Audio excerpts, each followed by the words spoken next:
ઉપલેટામાં ગુજરાત કિસાન સભા દ્વારા કોર્પોરેટ કંપનીઓ ભારત છોડોના નારા સાથે બાપુના બાવલા ચોક ખાતે સૂત્રોચ્ચાર કરી ખેડૂતો માટે કરેલા વાયદા પૂરા કરવા કરી માંગ।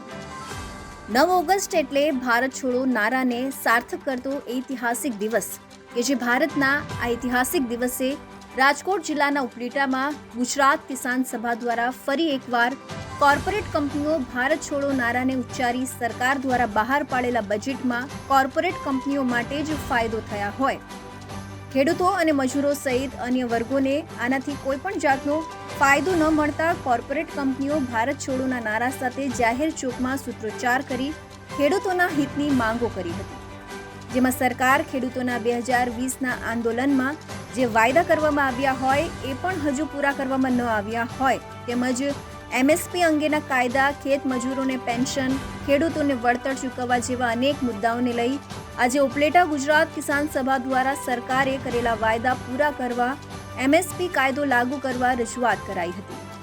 અરસી આહિરનો રિપોર્ટ, તન્ના સમાચાર, ઉપલેટા। મારું નામ તારાભાઈ બારિયા।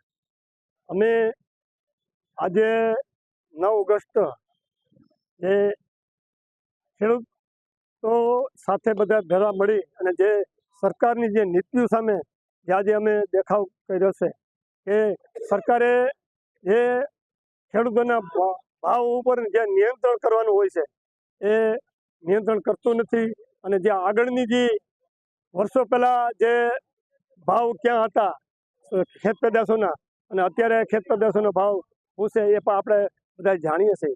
તો ખેડૂતો કાયમ ને કાયમ કરજવાન બનતો જાય છે, થાકતો જાય છે।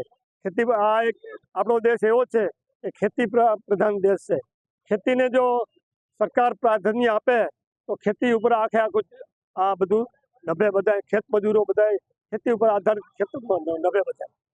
તો સરકાર અમે એવી માગણી કરીએ છીએ કે અમારી જે ભાવ નિયંત્રણનો કાયદો બનાવે અને ભાવ બરાબર વ્યવસ્થિત રીતે મળે તો ખેડૂત આગળ હાલે।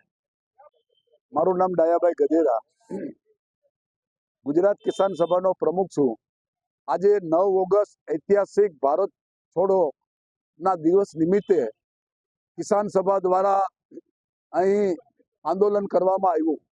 સંયુક્ત કિસાન મોરચાએ દિલ્હીની અંદર મિટિંગ કરીને જાહેર કર્યું હતું કે આપણે જે કેન્દ્ર સરકારે આપણી સાથે કરેલ સમાધાન મુજબ એમએસપી અંગેનો કોઈ કાયદો બનાવ્યો નથી, ખેડૂતોના કરજા નાબૂદ કર્યા નથી, વીજળીનું ખાનગીકરણ જે થઈ રહ્યું છે એ અટકાવ્યું નથી, અને ખેડૂત મજદૂરોને પેન્શન આપવાની વાત હતી, પેન્શન અંગે કોઈ સરકારે આ બજેટની અંદર જાહેરાત કરી નથી।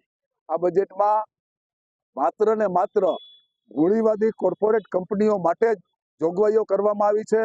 ગરીબો, ખેડૂતો, મજદૂરો, કામદારો, મનરેગા, સસ્તા અનાજથી લઈ અને તમામ ગરીબો અને મજદૂરોની ખેડૂતોની યોજનામાં સરકારે કાપ મૂક્યા છે અને કોર્પોરેટ કંપનીઓને ટેક્સમાં રાહતો આપી છે। ત્યારે આજે દેશભરની અંદર કાર્યક્રમ હતો કોર્પોરેટ લૂંટથી ભારતને બચાવો, કોર્પોરેટ લૂંટ ભારત છોડો અને મૂડીવાદી નીતિઓ બદલો।